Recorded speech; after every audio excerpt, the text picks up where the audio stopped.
tema da minha mensagem nessa noite é Tu és esse Senhor. A mensagem que ninguém quer ouvir. Histórias que tocam a nossa história. Histórias bíblicas relevantes que nos identificam, nos confrontam e nos transformam. Depois do Gênesis, veio o deserto no Êxodo, a travessia, a conquista da Canaã, período dos juízes, o início da monarquia em Israel, com o Saul, e agora nós chegamos no rei Davi.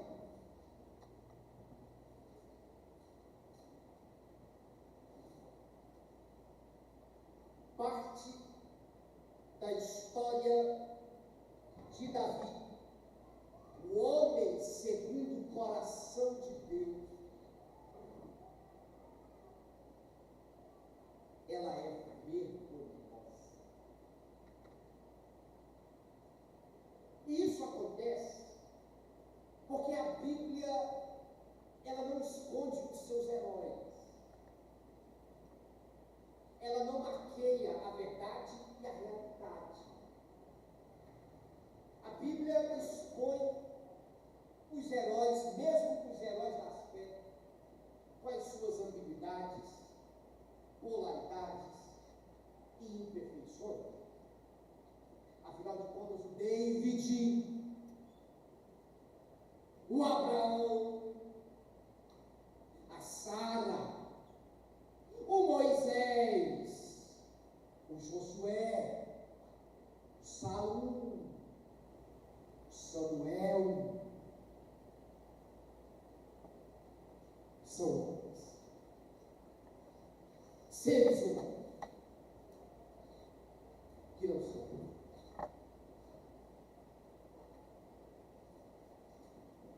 E quando nós olhamos para a história do Davi, o homem segundo o coração de Deus, você vai ver algumas das coisas mais chocantes.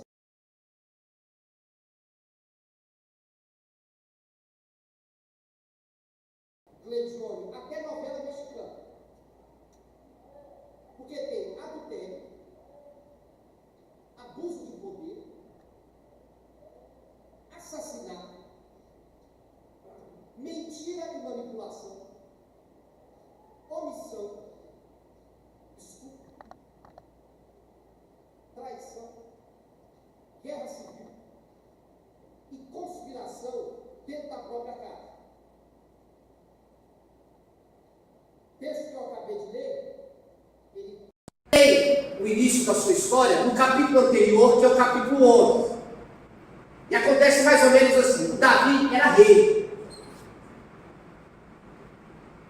E o Davi, como rei, ele não era apenas um chefe de Estado. Ele era um chefe militar. Então, o rei, em um período de guerra, tinha que estar na guerra. Porém, o Davi, ao invés de ir para a guerra, ficou no palácio. E aí, um dia, o Davi acorda no seu palácio. E ele vai na sacada do seu palácio. E passeando pela sacada do palácio dele, porque obviamente não era a sacada do nosso apartamento, 60 metros quadrados, que um entra e o outro sai. Porque não cabe dois, as pessoas vão ficar movimentando lá. Era uma sacada, uma sacada. E ele passeia e de repente ele avista uma mulher tomando banho. Alguém já disse que você não pode impedir um passarinho de fazer cocô na sua cabeça. Mas você pode impedir ele de fazer um ninho na sua cabeça. Porque é óbvio, eu estou andando na rua, aí aparece uma mulher seminua na minha frente. Não tem como eu desver. Agora, eu posso desviar do meu caminho. Eu posso buscar outra coisa. O Davi vê e ele gosta do que viu.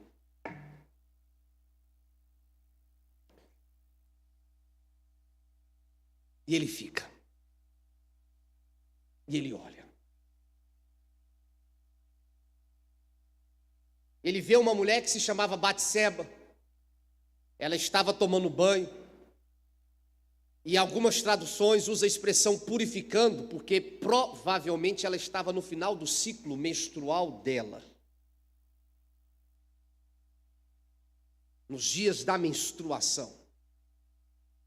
E o Davi olha, contempla, e a mente dele vai trabalhando algumas escaladas que vai desde a primeira visão, Felipe, até a imaginação do que poderia acontecer entre ele e ela numa cama.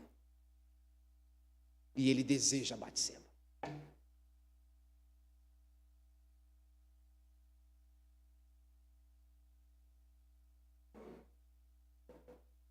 E ele vira para um dos seus servos e diz: traz essa mulher para mim. Mesmo sabendo que essa mulher era esposa do chefe militar dele que estava no campo de batalha, brigando, lutando e dando a vida para ele, Davi. E aí trazem a Batseba para o Davi. O Davi tem uma relação sexual com ela. E depois que o Davi tem o seu prazer com ela, vira para ela e fala: olha, tchau e benção, bom, obrigado, foi bom e maravilhoso enquanto durou, vai tocar sua vida porque eu também tenho mais o que fazer por aqui. Essa mulher volta para casa. E provavelmente passando alguns dias, quando ela completa o outro ciclo menstrual dela, a menstruação não desceu. E o esposo dela estava na guerra, e ela só tinha ficado com Davi. Ela manda um recado para o palácio. Diz: olha, avisa o rei aí que eu vou ficar buchuda.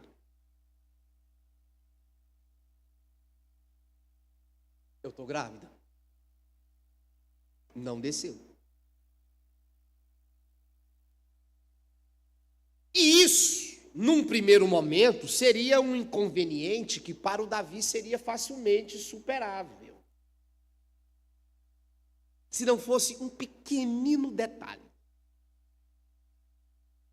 Essa mulher estava grávida do comandante militar dele que estava na guerra lutando por ele. E aí o que é que o Davi faz? Fala: cara, isso vai dar no Mais Goiás e a galera vai acabar com o meu nome. Eu preciso dar um jeito.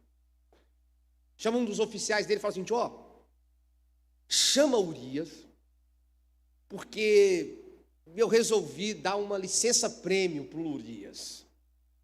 Quero fazer um agrado para o Urias, porque ele é um cabra muito bom. Fala para o Urias o seguinte, que ele não precisa ficar na guerra. Ele volta para casa, vai ficar alguns dias com a esposa dele. E aí, obviamente, na cabeça do Davi, o Urias volta para casa, tem uma relação com a esposa. E aí, quando a barriga, na medida que for crescendo e aparecendo, e incontestavelmente demonstrar que está grávida, você não tem o programa do ratinho e nem DNA, vai ficar que o filho é do Urias. Então, o Davi aqui, ele está montando um tabuleiro para escapar dessa de uma forma tranquila. E Urias vem. E o Davi está de boa, achando: resolvi, consegui o meu objetivo. Só que, no outro dia, quando Davi vai perguntar para um dos servos dele, e aí, deu tudo certo? Urias está em casa? Está tranquilo? O rapaz responde para o Davi: eu não te conto a maior. Eu falo: o que aconteceu? Urias não voltou para casa. Davi: o quê? Não voltou. Onde é que ele estava? Davi do céu. O Urias dormiu no palácio.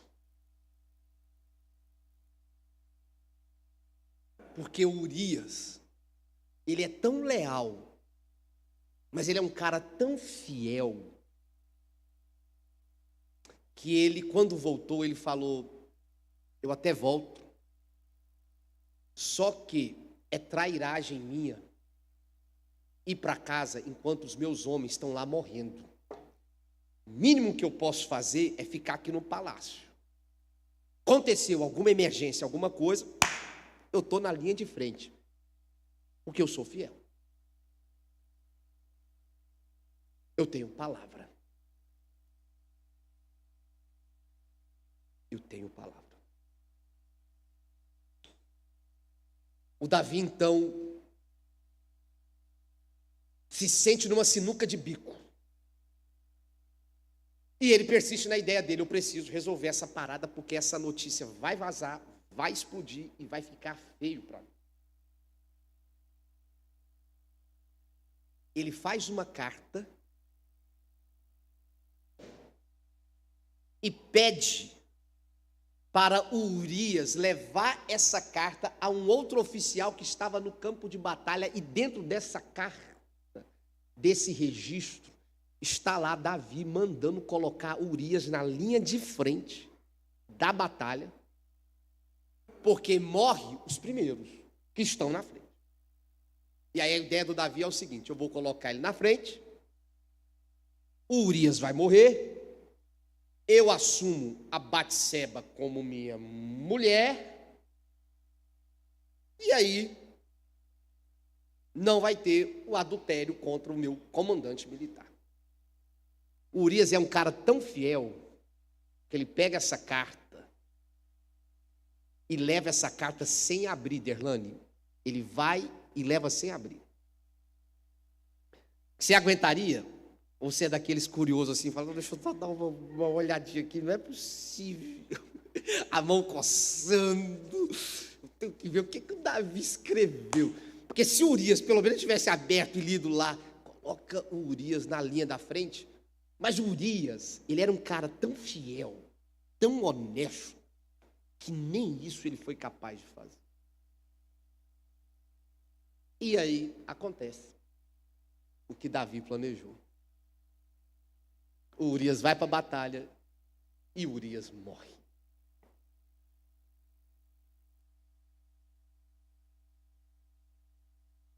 Que tragédia, meu Deus do céu. Que tragédia. Que tragédia, meu Deus do céu. Só que não acaba por aí. A família do Davi entra num colapso. Um colapso. Um filho dele abusa da outra filha. O Davi não faz nada, se omite. Aí um irmão vai vingar a irmã que foi abusada e mata o próprio irmão.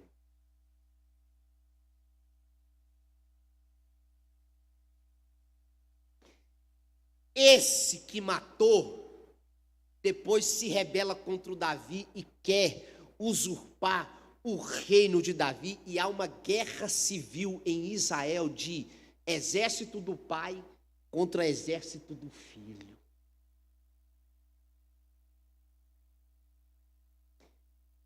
O Absalão, ele fica tão grilado e chateado com o que o Davi fez, que ele fala: eu vou humilhar o meu pai. Eu vou humilhar o meu pai. E um dia ele pega as concubinas, que eram também mulheres de Davi, leva para o palácio e faz uma exposição de um bacanal sexual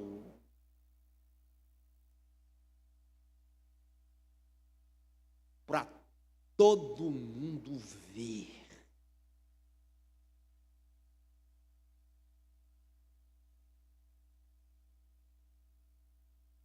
E aí, esse Absalão é matado pelo Joabe, que era um dos comandantes de Davi, quando Davi vai enterrar o próprio filho por um imbróglio que ele também deu causa. Então, irmão, é uma história de vida, daquelas assim que você fala, meu Deus do céu, eu achava, pastor, que eu tinha problema na minha família, mas aí, agora, essa aí superou e bateu o recorde de tudo. História de um homem que é conceituado segundo o coração de Deus. O que é que nós podemos aprender com essa história? O que é que nós podemos crescer a partir dessa história? E eu tenho pelo menos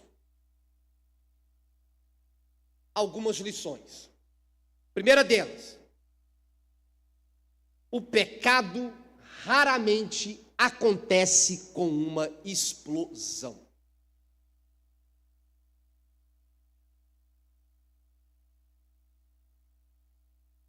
O Davi, para chamar a mulher de um dos caras mais fiéis a ele para ter relação sexual, não foi da noite para o dia, José Fábio. Quando ele chega nessa ponta, é porque ele já tinha cruzado outros limites e feito pequenas concessões que foi normalizando. E aí você vai fazendo pequenas concessões na sua vida e você só vai subindo os degraus. Você só vai escalando. Então, o pecado, ele nunca vai chegar de uma explosão.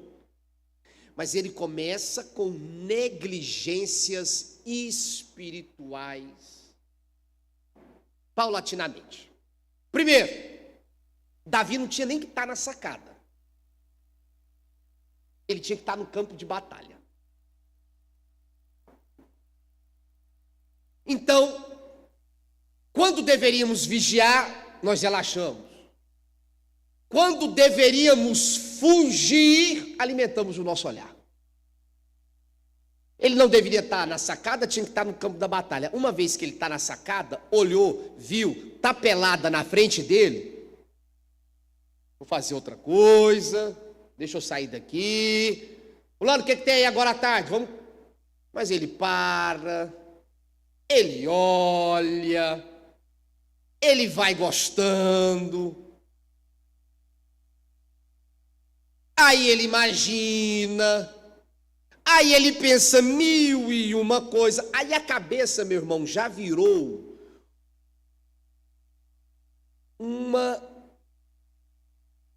dentro dele já virou uma Sodoma e Gomorra incontrolável.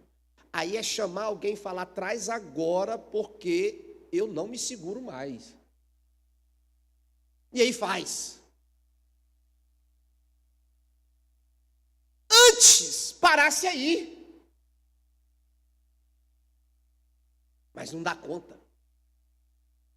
Aí precisa mandar trazer o cara para encobertar uma mentira. Antes parasse por aí e talvez até pensasse, gente do céu, Deus está querendo falar comigo, quer me livrar disso. Urias, vem cá, deixa eu abrir o jogo. O cara manda matar o seu fiel escudeiro. Ele vai perdendo limites. Você vai perdendo limites. Então, o perigo na vida, meu irmão, Preste atenção. Quando você fizer pequenas concessões com o pecado, é você perder limites. Você vai normalizando, normalizando, normalizando, normalizando, normalizando. E quando você vê, quando você abrir o olho, e se conseguir ainda abrir o olho e enxergar onde você parou, você pode ter andado muitos quilômetros feito coisa errada. Porque quando a gente pega um trem errado, a gente tem que parar no primeiro ponto. Porque se você não parar no primeiro ponto para descer, a viagem vai ficar cada vez mais longa. Então pegou um trem errado, para agora! Vira para o motorista e fala, pelo amor de Deus, para que eu tenho que descer aqui. Eu viajei na maionese, eu peguei uma rota totalmente contrária com os meus princípios, com os meus valores, eu tenho que descer nessa parada. Segundo lugar, o pecado, ele nunca vai ter consequências apenas particulares. E no caso do Davi, nós não estamos falando aqui apenas de uma pessoa, nós estamos falando de um rei, de alguém que tinha autoridade e poder. E ele chama uma mulher. E ele coisifica essa mulher. Ele vê essa mulher como um prato de comida. Ele vê essa mulher como um objeto de satisfação sexual.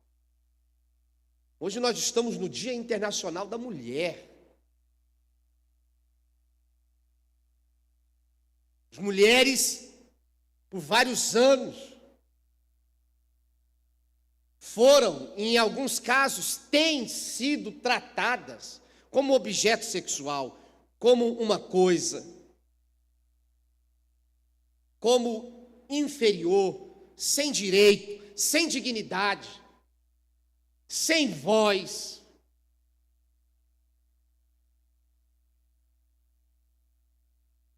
Apenas para o bel uso dos homens. O que é isso, Davi? Você está doido? Pirou? Mas o que está acontecendo com você? Você manda chamar uma mulher para ter uma relação com essa mulher? Cara, você é rei. Você acabou com a vida dessa menina, cara. E essa menina tem uma família. Como é que você faz isso, Davi?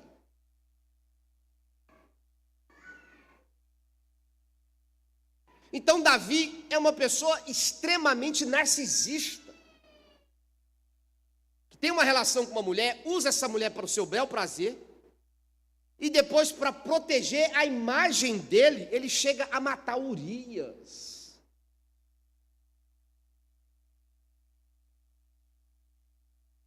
E aí vem um efeito dominó do pecado do Davi, que se alastra na sua família, entre os seus filhos, no seu casamento, relação pai e filho, e até no povo de Israel.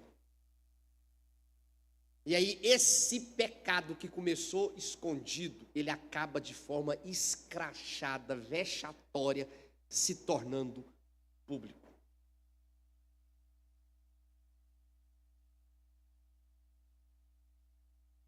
Fere profundamente as vítimas, gera ressentimento, desestrutura a família e produz novos abusos. E eu quero dar uma mensagem aqui. Nós não podemos tolerar ambientes onde o pecado é encoberto e abusos são normalizados.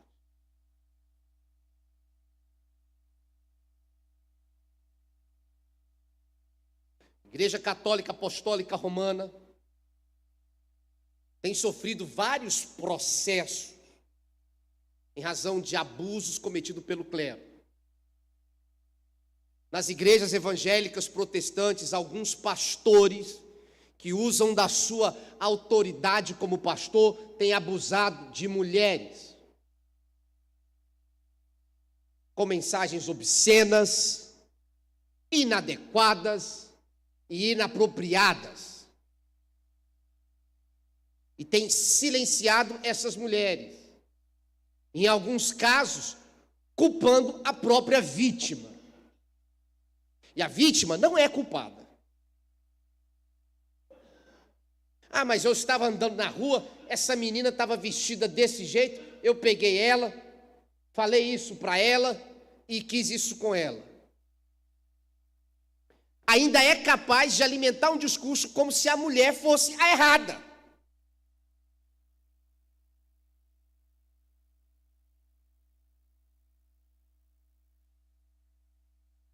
Então nós não podemos nos esquecer, pecados têm consequências. Pecados trazem consequências. Em terceiro lugar, o pecado do Davi é confrontado.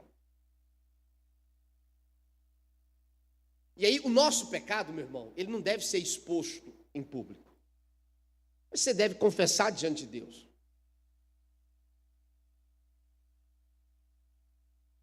Procurar uma pessoa sábia, que vai te ajudar. Dizer, olha, eu tenho uma dificuldade nessa área, eu preciso de ajuda. Porque Deus envia um profeta para o Davi, o profeta Natã. E o Natã conta a parábola da ovelhinha para o Davi. Um homem rico, um homem pobre, um homem rico tinha várias ovelhas, o homem pobre tinha só uma.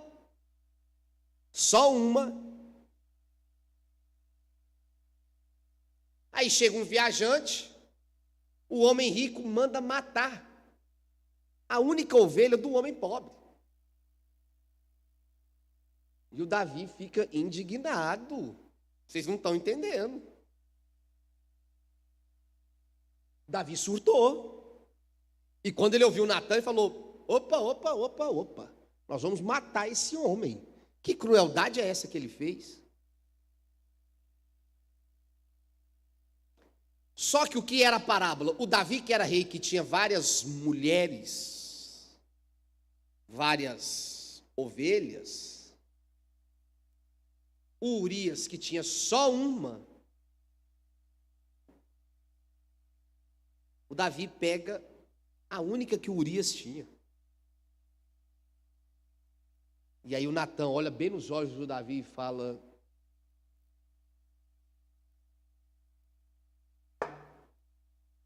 você é esse cara.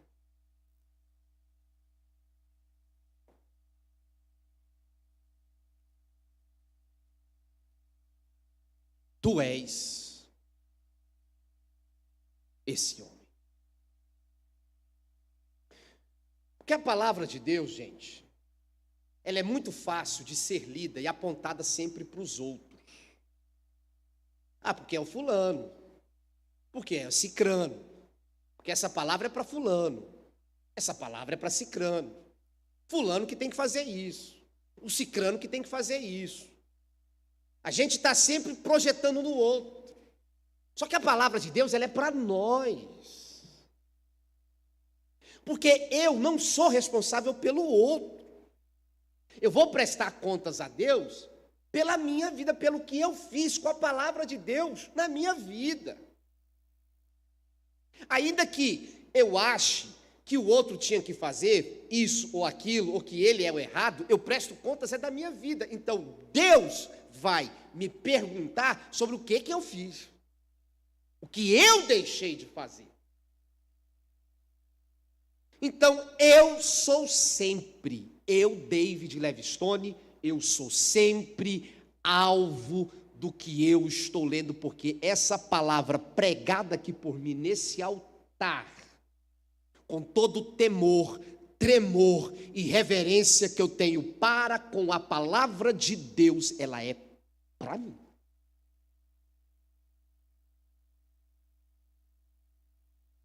O mensageiro dessa palavra, ele é o primeiro ouvinte. Então, se você faz a sua devocional, é um cristão aplicado na leitura bíblica, lembre-se de uma coisa: a palavra de Deus, ela fala com você sobre aquilo que você tem que agir e reagir.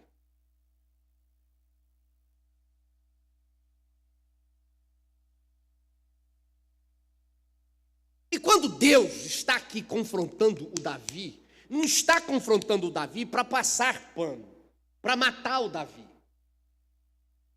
Porque a verdade, ela não é para aprisionar. A verdade é para libertar. Mesmo a verdade desacompanhada de amor, ela mata. Aquilo que a gente classifica como sincericídio. Verdade sem amor mata. Verdade desacompanhada de amor mata, porque quem vem para matar, roubar e destruir, quem gosta de dividir, quem gosta de colocar lenha na fogueira, quem gosta de botar o pau para quebrar, é o diabo. Não somos nós. Esse não é o nosso espírito, mandar cair fogo do céu para queimar pessoas. Então, até a verdade, ela tem que ser dita em amor, porque o propósito é sempre salvar, curar e restaurar, edificar, porque nós somos o povo da paz, da edificação, do amor e da salvação. Então, Hebreus, no capítulo 12, nos lembra uma verdade: Deus disciplina quem ama, e a maior prova de amor de Deus não é o silêncio, é o envio de um Natã. Então, quando Deus está enviando para Davi o Natã, Deus está falando: Davi, eu estou mandando alguém ainda a tempo para ver se você ouve e abre os seus olhos.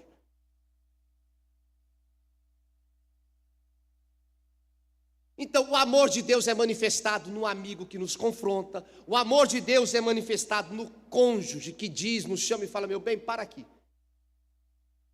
vamos corrigir essa rota, porque isso está fazendo mal. No pastor que chama a sua ovelha e fala: meu querido, minha querida, isso não é o espírito do evangelho para a sua vida, não é isso que Deus deseja para você. Ou até no Espírito Santo que nos incomoda. Agora, se você não é incomodado, se você não sente diferença, e se você vai fazendo as coisas sem qualquer luz na sua consciência, a sua consciência cauterizou, aí, meu irmão, uma hora você só vai parar se um trem te atropelar e te despedaçar.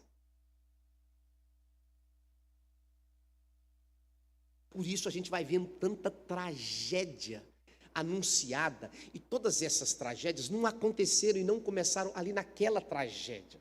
São eventos pretéritos que vão sendo esquecidos.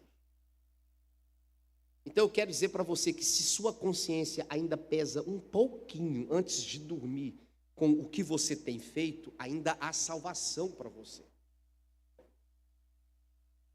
Agora, se você é daqueles que faz o que faz e não está nem aí para a paçoca, aí, meu irmão, você está indo longe demais. Talvez essa história não vai terminar legal para você.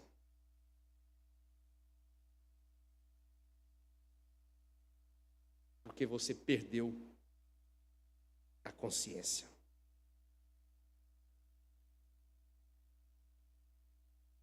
E talvez você me diga: pastor, se aconteceu tudo isso na vida do Davi, por que que o Davi ainda ficou conhecido como um homem segundo o coração de Deus? Porque a gente já viu que ele não era perfeito. Nós vimos que ele não era um impecável,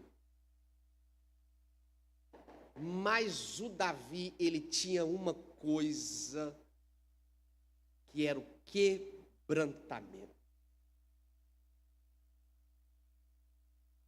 E quando o Natã, depois do Davi ter dado o showzinho particular dele, dizendo: vamos matar esse homem, que o Natã olha nos olhos dele, Rez, e fala assim: Davi, você é esse homem.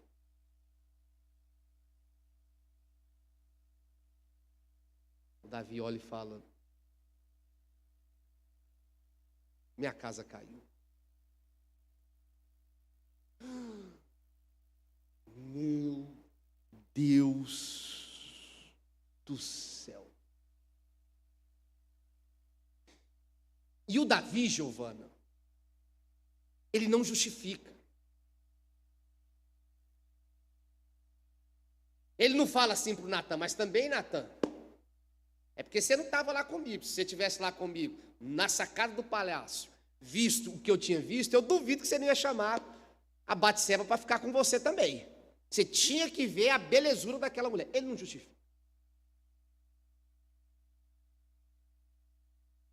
Ele não transfere a culpa. O culpado é Urias. Como é que ele vai para a guerra e deixa um mulherão daquele em casa?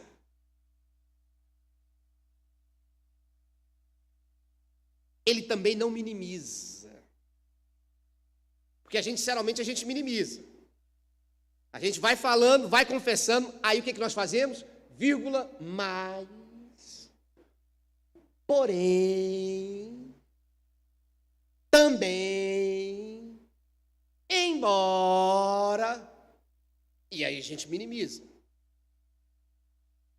Davi não culpa a vítima, a Batseba.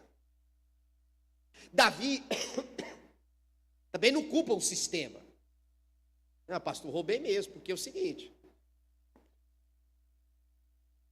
se o senhor visse o tanto de dinheiro que passa por ali, não tem como o pastor pegar uma coisinha debaixo dos panos e é dinheiro demais, pastor. Você vai ficar doido. Se o senhor vê isso aí, e é o sistema, pastor, todo mundo ganha. Todo mundo pega. Lá todo mundo pega, todo mundo ganha por fora, faz isso, faz aquilo. Não tem um que não pega, pastor. É o sistema. Não. Davi, ele escreve o Salmo de número 51. Ele diz assim: cria em mim, ó Deus, um coração puro. E aí ele pede ao Senhor um novo começo, uma nova Gênesis, um novo coração. E aí, Benjamin, o que diferencia um homem de Deus, um homem segundo o coração de Deus, é ensinabilidade. Você tem um coração ensinável? E aí eu quero falar uma coisa, principalmente para a meninada aqui, ó, os adolescentes, olha aqui para mim. Porque eu acho um absurdo a forma como vocês atualmente são capazes de olhar para um professor e para o pai de vocês com desdém, achando que vocês sabem tudo, achando que vocês querem ensinar o pai de vocês, se achando. Vocês tomem vergonha na cara de vocês, porque vocês não viveram nem 1% do que os seus pais já viveram. É uma impetulância, é uma arrogância, é um desaforo, é uma falta de educação, é uma falta de respeito. Tem que parar com isso. Vocês estão achando que vocês são o quê? É um levantar a voz. Eu tenho 40 anos de idade. Se o meu pai, se um pastor que me mentoria, que me lidera, vem falar comigo, eu falo sim, senhor, e ainda que eu discorde, eu não consigo olhar confrontando uma autoridade na minha vida, porque eu acho isso um desrespeito.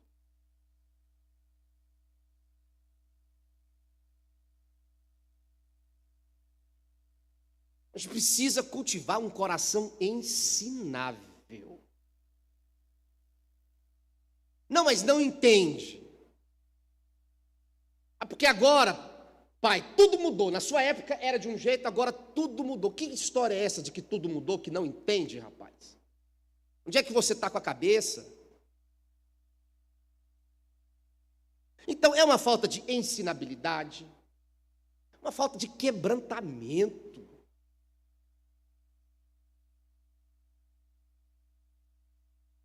Porque eu não consigo, irmãos, ler um Salmo 51 como esse e não olhar para a minha vida e não terminar pedindo misericórdia de Deus. Para mim, Senhor do céu, tem misericórdia de mim. Preciso da sua misericórdia. Preciso da sua graça. Meu Deus do céu, me ajuda. Eu tenho tanta coisa a melhorar. Eu tenho que amadurecer em tanta coisa. Eu preciso crescer em tanta coisa. Tem misericórdia de mim, Senhor. Disposição para recomeçar. Porque Deus, gente, Ele não está procurando impecáveis. E não existe igreja perfeita. Aliás, o dia que você achar uma igreja e um pastor perfeito, você me chama porque eu quero congregar lá também.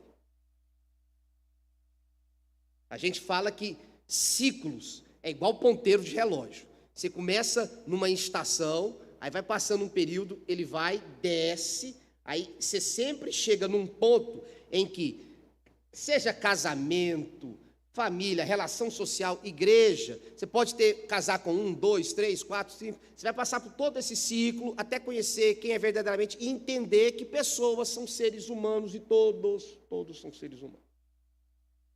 Então, Deus não procura impecáveis, até porque não existe essa categoria de gente. Deus procura gente quebrantada. Quebrantada. E graças a Deus, se essa história que eu narrei acaba em 2 Samuel capítulo 11, cara, que tragédia. Que tragédia na vida do Davi. Que história triste, que história horrível, que história horripilante. Mas ela termina no Salmo 51. E para nós, ela termina na cruz. E aqui está a esperança. Que esperança, pastor? A esperança que o nosso Deus, olha para mim, porque eu estou falando agora de esperança. O nosso Deus é um Deus que confronta, é um Deus que disciplina, mas é um Deus que perdoa, restaura e recomeça. Eu posso ouvir um amém? A nossa história não termina nisso. Talvez hoje o Espírito Santo está sendo Natã na sua vida. O Espírito Santo. E o Espírito Santo está falando com você. Talvez exista um pecado escondido na sua vida. Uma coisa que tem que ser cortada hoje. Uma coisa que você tem que parar hoje. Algo que você tem que puxar o seu freio de mão hoje. Porque senão o trem vai descarrilhar. Talvez nesta noite exista um abuso de poder, em que você já foi longe demais. E que você precisa recomeçar. E às vezes a gente tem que dar um passo atrás mesmo, irmão, para dar mais 2 para frente. Não é vergonha, demérito e nenhum problema voltar atrás, não. Às vezes a gente dá um passo para trás para dar mais 2 para frente e reconhece: errei, pastor, realmente errei. E isso não é problema. Talvez exista na sua vida uma omissão que precisa acabar. Uma coisa que está por debaixo do tapete, escondida a 7 chaves. E eu sempre digo que nós somos eternamente um flagrante vitória diante de Deus. Porque flagrante é um termo jurídico que nós falamos que a polícia ou alguém pegou no flagra a pessoa fazendo o que estava fazendo. Diante de Deus não tem ausência de flagrante, porque você é visto por Ele 48 horas por dia, sob todos os ângulos. Então, tem uma sala lá no céu, que é o Big Brother da sua vida. Talvez exista um ressentimento dentro de você. Hoje, até celebrar um velório, eu já celebrei. E velório mexe muito com a gente, porque sempre num velório tem alguém que fala o seguinte: ah, eu precisava ter perdoado. Ah, eu precisava ter abraçado mais. Ah, eu precisava ter feito isso. Ah, fulano morreu e eu não perdoei. Ressentimento que está dentro de você que precisa ser jogado fora hoje.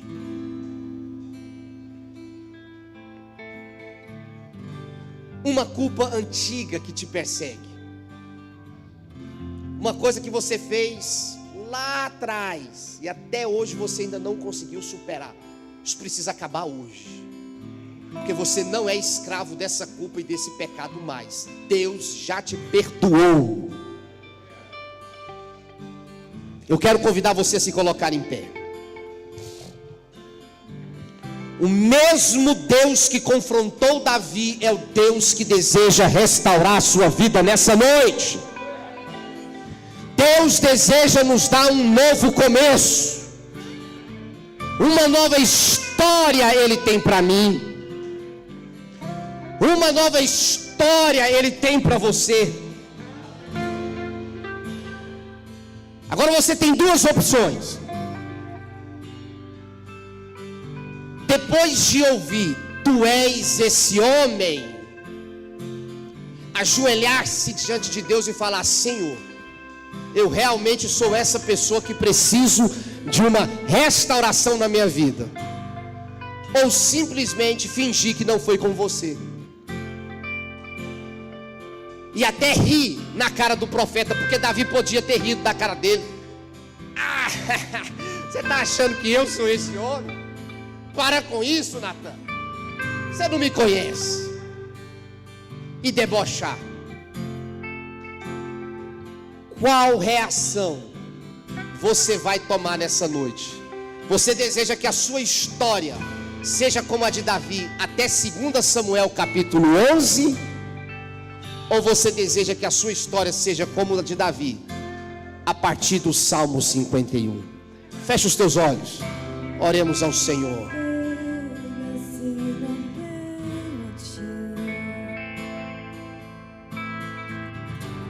A tua graça é que me basta. Sem você não sei pra onde. Então, uma oração.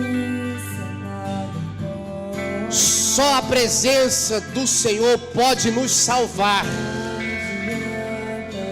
O que adianta você ser um rei, ter vários e vários prazeres, ganhar o mundo inteiro e perder a sua alma? O que adianta?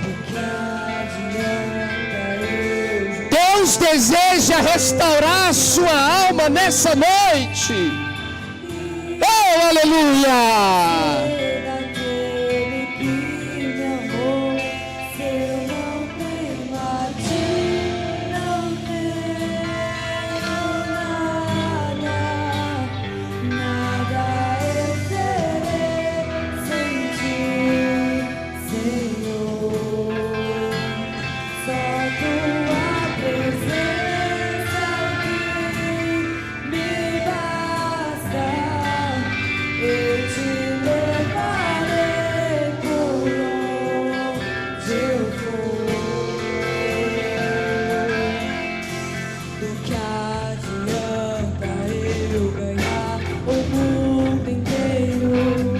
Não adianta você morar num palácio e a sua alma se perder. Não adianta. Oh, Senhor.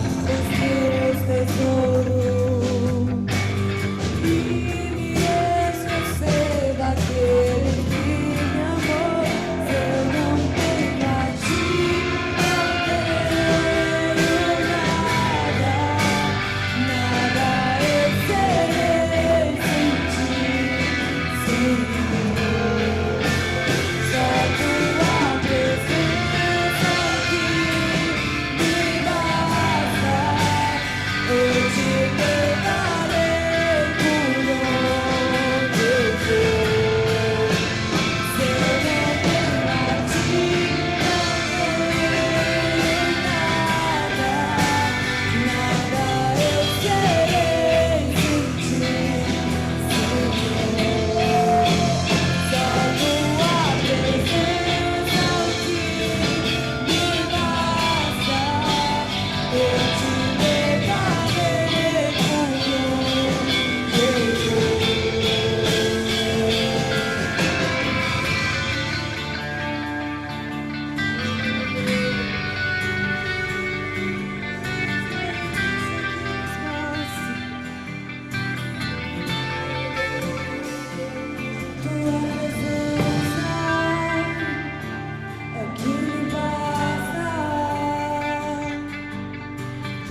Cante nessa hora.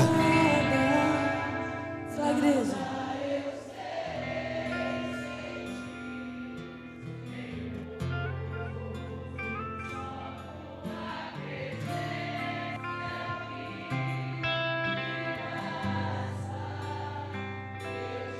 Mais uma vez, só a capela, só a capela.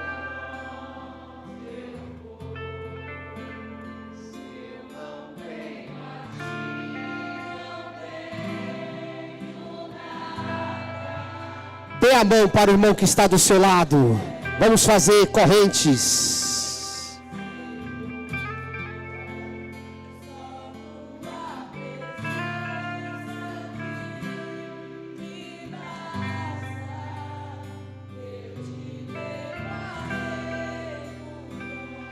Mais uma vez, vamos formar agora um coral de anjos.